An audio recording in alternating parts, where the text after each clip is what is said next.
जय हिंद दोस्तों, सैनिक समाचारों में आपका हार्दिक स्वागत है। सबसे पहले बात करूंगा हेडलाइंस की। हाँ जी दोस्तों, अब तारीख पे तारीख नहीं मिलेगी, मिलेगा न्याय।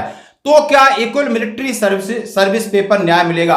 वकील साहिबा कह रही हैं कुछ भी हो, हाई कोर्ट से केस सुप्रीम कोर्ट में जाएगा, चाहे किसकी होगी जीत और किसकी होगी हार। बजट इन फाइनेंशियल बहुत बड़ा एस्पेक्ट इन्वॉल्व है, इसके लिए भी तैयार है कि ये केस तो सुप्रीम कोर्ट जाएगा। अगर हम जीतेंगे तो सरकार जाएगी और अगर सरकार जीतेगी तो हम जाएंगे। यानी कल बहुत बड़ा दिन था, उसके बारे में बात करेंगे। हाँ जी दोस्तों, और सैनिक समाज की मोदी सरकार से 6 मांगों पर फिर बजा रहे हैं डंका, ठोक रहे हैं ताल, और मैं बात करूंगा हाँ जी दोस्तों बिल्कुल बहुत बड़ी बात कि अभी पेंशन को लेकर यानी पेंशन संशोधन को लेकर जबरदस्त रैली और दोस्तों पुनर्वास मेला, यानी जो रिटायरीज हैं उनके पास एक जगह मेला लग रहा है, उठाएं फायदा। तो दोस्तों खबरें करते हुए साथ से सबसे पहले मैं बात करूंगा अब तारीख नहीं मिलेगा न्याय।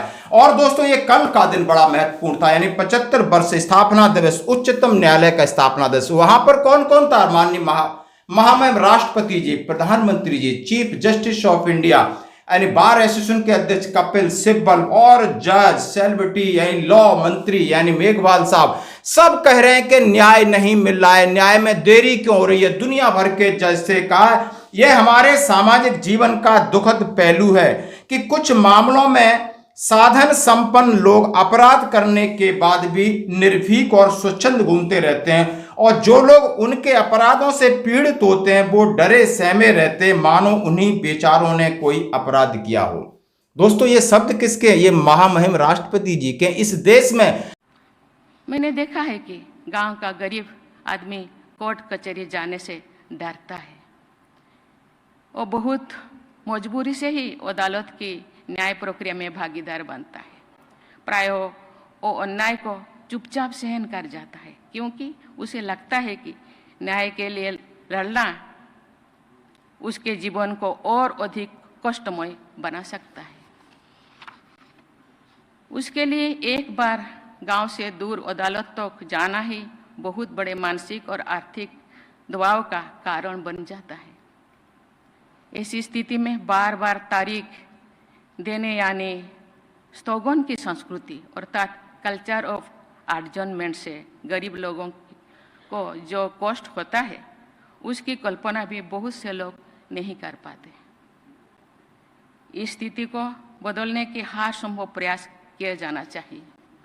इस स्वतंत्र भारत में आज फिर उठ रही है, यानी न्याय से डर लगता है, काले कोट वालों से डर लगता है, खाकी वर्दी से डर लगता है। एक गरीब और एक समाज का बच्चा, उसके साथ जितना मर्जी अपराध कर लो लेकिन वो अदालत तक नहीं पहुंचता। उसके पास इतना पैसा नहीं है कि वो न्याय की लंबी लड़ाई लगे। यदि वो जाता भी है तो उसको मिलती है तारीख। ये पूरे आप वीडियो सीजेआई साहब क्या कह रहे हो, मैं इक्वल एमएसपी की बात कर रहा हूं। ये जवानों के साथ हो रहा है, ये किसानों के साथ हो रहा है, ये मजदूरों के साथ हो रहा है, बाकी बड़े लोगों के साथ नहीं हो रहा। बड़े लोगों को तो आज अरेस्ट कर लो, दूसरे दिन कोर्ट रात को खुल जाता है और उन्हें बेल मिल जाती है, सब काम हो जाते हैं। नेताओं के लिए, बड़े बड़े लोगों के लिए ये कानून और कोर्ट है ताकि वो नीचे वालों का शोषण आराम से कर सकें। ये हम नहीं कह रहे, ये महामहिम राष्ट्रपति जी कह रही हैं, महामहिम राष्ट्रपति कह रहे हैं, प्रधानमंत्री जी कह रहे हैं, लॉ मिनिस्टर कह रहे हैं, सरकार कह रही है, सीजीआई कह रहे हैं। हाँ जी दोस्तों, फिर सुधारेगा कौन? यदि आपके हाथ में पूरी देश की बागडोर है, आपको गरीबों का दर्द है, जवानों का दर्द है, तो आपको समझ में नहीं आता। और अब मैं बात करूंगा इक्वल मिलिट्री सर्विस पे की। ये बिल्कुल शोषण है, ये बिल्कुल अन्याय है, जिसमें आप पल्लवी एडवोकेट कह रही हैं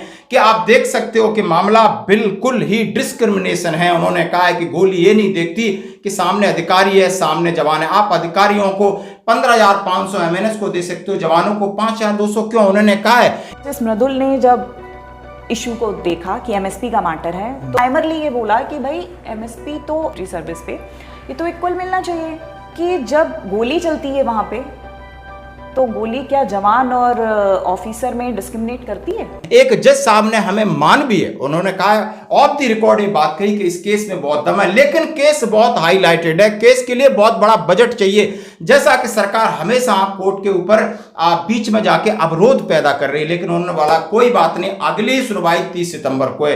यानी अभी आप देख सकते हो कितना लंबा टला, ये कितना लंबा पीरियड है। हर महीने एक न एक सुनवाई होती थी, 2 महीने बाद एक सुनवाई 30 सितंबर को होगी और नई बेंच होगी, नए जज होंगे, सब कुछ नया होगा, नई बहस होगी। लेकिन जीत हो या हार, मामला सुप्रीम कोर्ट में जाएगा। क्यों जाएगा? यदि हम हारते हैं तब भी हम सुप्रीम कोर्ट में खींच के ले जाएंगे, हम जीतते हैं तो सरकार इस मामले को सुप्रीम कोर्ट में ले जाएगी। और हम चाहते हैं ये मामला, हम चाहते हैं कि 10 नवंबर 2024 जहां पर CJI chief justice of India माननीय महामहिम मुख्य न्यायाधीश यानी DY चंद्रचूड़ साहब रिटायर्ड हो रहे हैं, सेवानिवृत्त हो रहे हैं, उनके सामने एक मानवीय एक मुद्दा था, ये पहुंचता, लेकिन शायद दुर्भाग्यवश ये इतना समय ले रहा है। तो आगे हम क्या कह सकते हैं दोस्तों?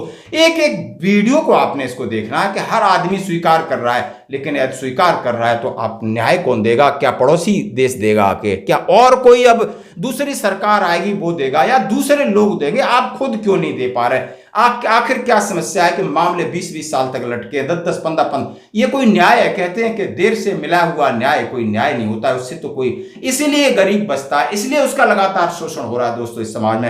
अब मैं बढ़ूंगा आगे, जबरदस्त खबर, सैनिक समाज मोदी सरकार से अब फिर ये बात उठ गई है, 6 मांगों की बात कही कि देश में युवाओं के लिए घातक है अग्निवीर। आप इनका वीडियो देखते हैं। पूर्व सैनिकों को UPA 2 द्वारा दोनों राज्यसभा और लोकसभा में पारित OROP लागू करनी चाहिए। अब आप समझ सकते हो 2014 के अंदर UPA गवर्नमेंट थी, माननीय मनमोहन सिंह प्रधानमंत्री थे, उन्होंने वन पेंशन का एक ड्राफ्ट पुटअप किया था, मंजूरी मिल गई थी, अब उसकी दोबारा बात हो रही। कहा अब ये भी कह रहे हैं कि जवानों को इक्वल MSP भी दी जानी चाहिए। सेना एक पार्टी कह रही है और पार्टी के साथ सेना का कर्नल कह रहा है, और मैं उसको नेता भी बोल सकता हूं कि नेता भी कह रहा है। ओल्ड पेंशन स्कीम को बहाल करो, यानी आपकी ओल्ड डिसेबिलिटी पेंशन को बहाल करने की बात कर रहे हैं। 1.5 लाख चयनित युवाओं को ज्वाइनिंग लेटर की बात कर रहे हैं, और पूर्व सैनिकों को 7.5 लाख के करीब जो जगह खाली हैं उनको ऊपर भरने की बात कर रहे हैं। हाँ जी दोस्तों, यानी ये मांगे हैं, अब ये फिर उठ रही हैं। हम इन श्रीमान जी से पूछना चाहते हैं, अभी मानसून सत्र था, एक बार भी किसी ने इस तरीके से सामने नहीं रखा। पहले आप लोकसभा चुनाव में बोलते रहे, अब विधानसभा चुनाव हो गए, यहां पर आप सैनिकों को इकट्ठा कर रहे हो, सैनिकों को बरगला रहे हो, या सैनिकों को ईमानदारी से उनकी बातों को सामने रख रहे हो। तो आपकी पार्टी ने जो लोकसभा में बातें उठाई, वो बीच में कम से कम 1 से 1.5 महीना मानसून सत्र चला था, उसमें एक भी आपने आवाज नहीं उठाई।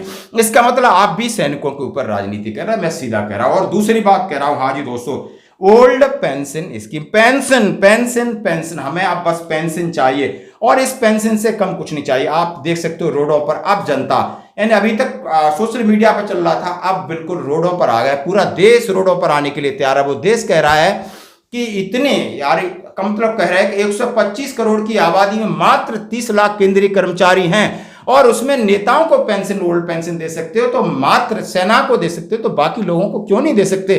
कम से कम पैरामिलिट्री फोर्स को दो या दूसरों को दो। इसके लिए आप देख सकते हो कितनी भीड़ है। और अंत में बात करते हैं पुनर्वास महानिदेशालय, रक्षा मंत्रालय की तरफ से रोजगार मेला है रांची, 6 सितंबर, तारीख 6 सितंबर 2024, प्रातः 7 बजे से 10 बजे पंजीकरण होगा। Birsa Munda football stadium, Morabadi, Ranchi. Number, आवश्यक दस्तावेज, पूर्व सैनिकों का पहचान पत्र, फोटोग्राफ सहित नवीनतम CV, बायोडाटा की 5 प्रतियां। नौकरी चाहने वाले पूर्व सैनिकों के लिए फायदे, उन्होंने कहा है निजी PSU, परेशानी युक्त भर्ती प्रक्रिया, नौकरी के अनेक अवसरों पर निःशुल्क पहुंच, नियोक्ताओं के लिए फायदे उन्होंने दिया है।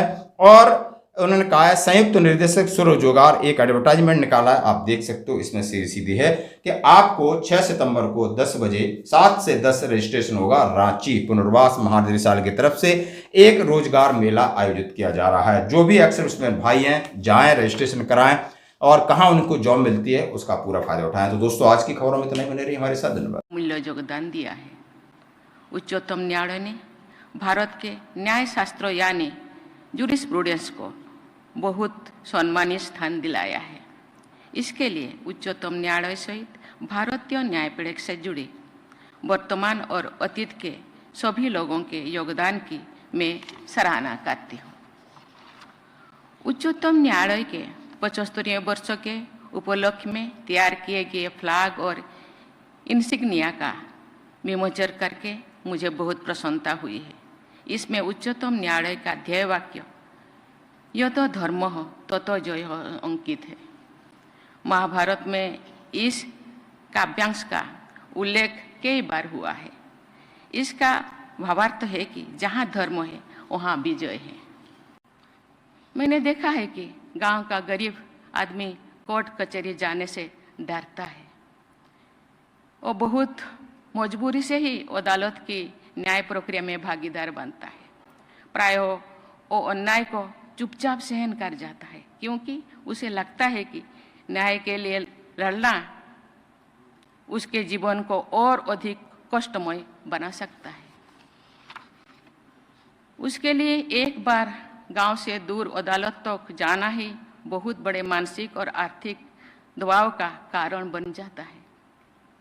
ऐसी स्थिति में बार बार तारीख देने यानी स्थगन की संस्कृति अर्थात कल्चर ऑफ एडजर्नमेंट से गरीब लोगों को जो कष्ट होता है उसकी कल्पना भी बहुत से लोग नहीं कर पाते।